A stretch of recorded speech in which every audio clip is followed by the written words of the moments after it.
سیرت النبی صلی اللہ علیہ وسلم۔ عنوان: مدینہ منورہ میں اسلامی معاشرے کا آغاز۔ مسلمان پتھروں سے بنیادیں بھرنے لگے۔ بنیادیں تقریباً 3 ہاتھ (4.5 فٹ) گہری تھیں۔ اس کے لیے اینٹوں کی تعمیر اٹھائی گئی۔ دونوں جانب پتھروں کی دیواریں بنا کر کھجور کی ٹہنیوں کی چھت بنائی گئی اور کھجور کے تنوں کے ستون بنائے گئے۔ دیواروں کی اونچائی انسانی قد کے برابر تھی۔ ان حالات میں کچھ انصاری مسلمانوں نے کچھ مال جمع کیا۔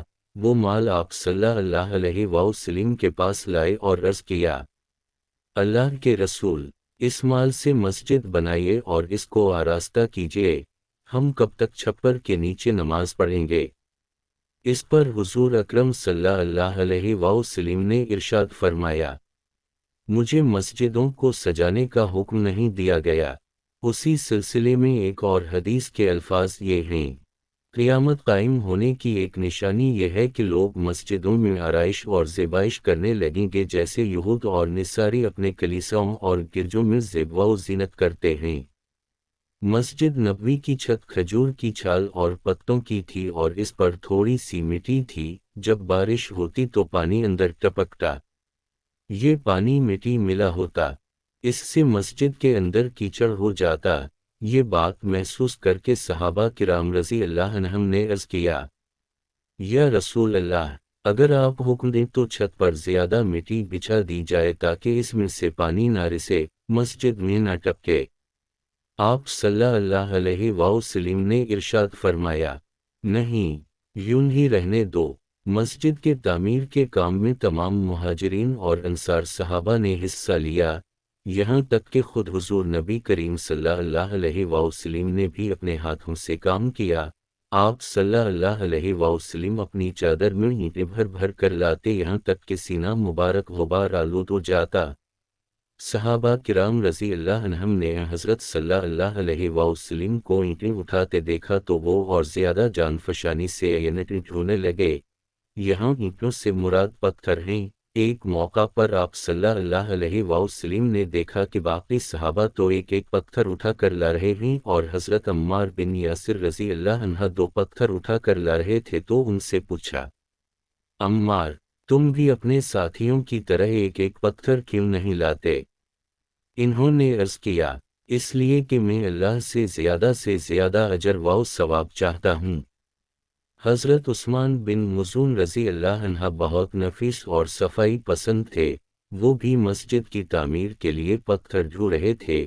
پتھر اٹھا کر چلتے تو اس کو اپنے کپڑوں سے دور رکھتے تاکہ کپڑے خراب نہ ہوں۔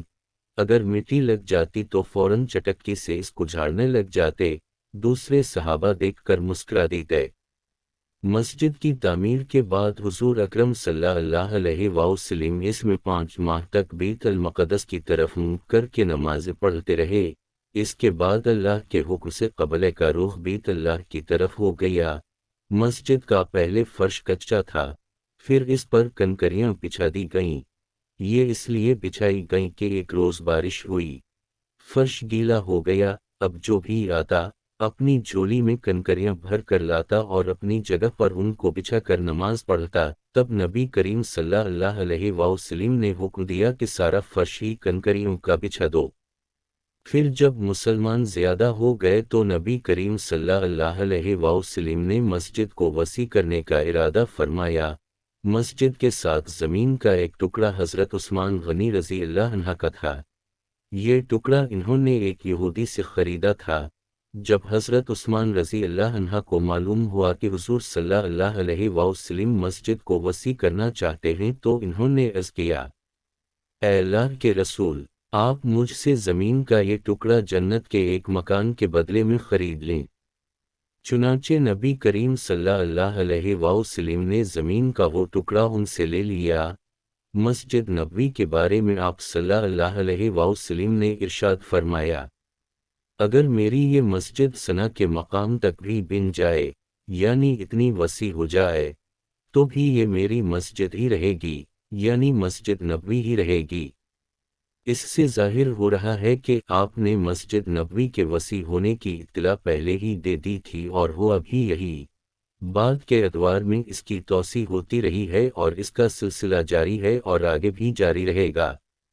مسجد نبوی کے ساتھ ہی سیدہ عائشہ صدیقہ رضی اللہ عنہا اور سیدہ سودا رضی اللہ عنہا کے لیے 2 حجرے بنائے گئے۔ یہ حجرے مسجد نبوی سے بالکل ملے ہوئے تھے۔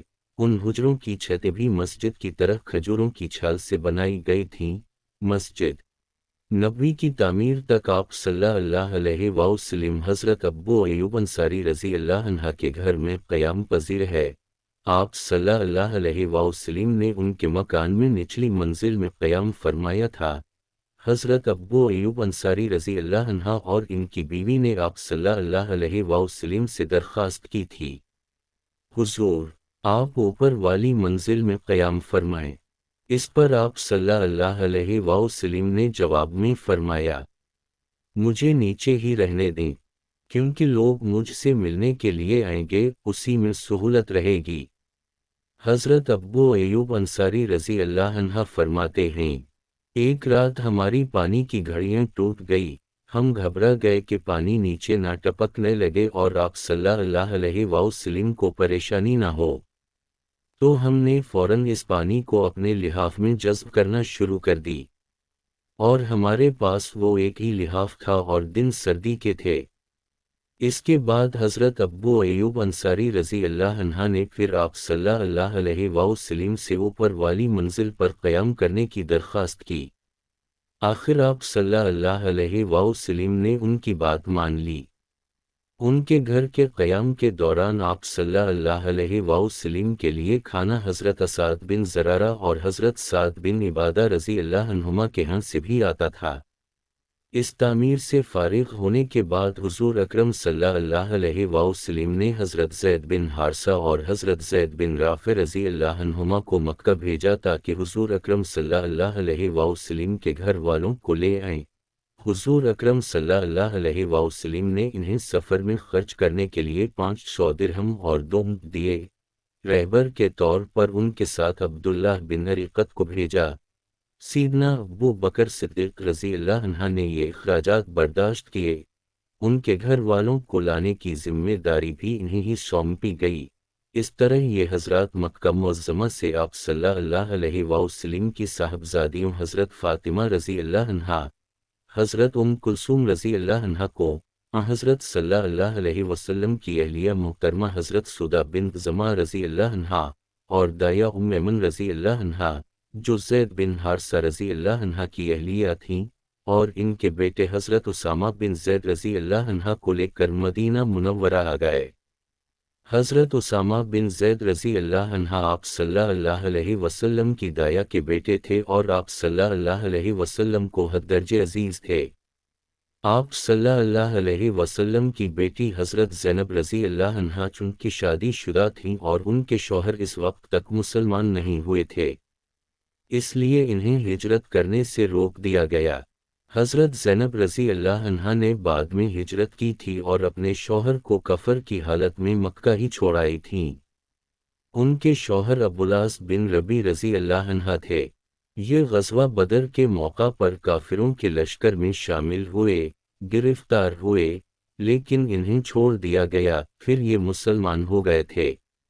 آپ صلی اللہ علیہ وسلم کی چوتھی بیٹی حضرت رقی رضی اللہ عنہا اپنے شوہر حضرت عثمان رضی اللہ عنہ کے ساتھ پہلے ہی حبشہ ہجرت کر گئی تھیں۔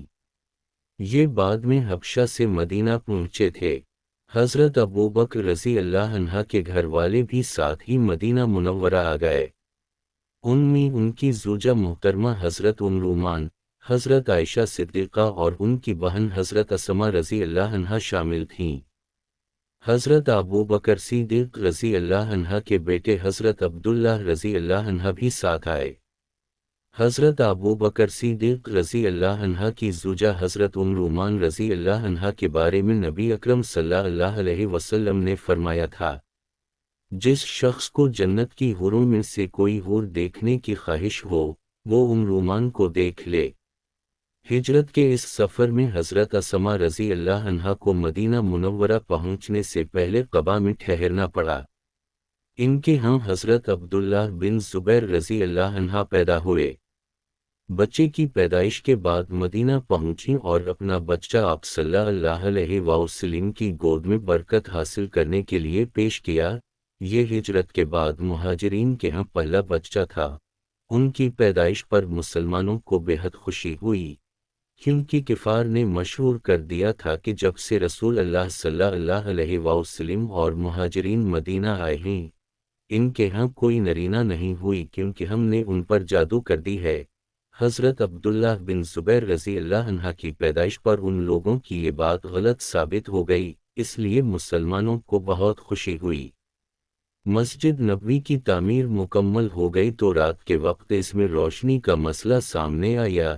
اس غرض کے لیے پہلے کھجور کی شاخیں جلائی گئیں، پھر حضرت تمیم داری رضی اللہ عنہ مدینہ منورہ آئے تو وہ اپنے ساتھ قندیلیں، رسیاں اور زیتون کا تیل لائے۔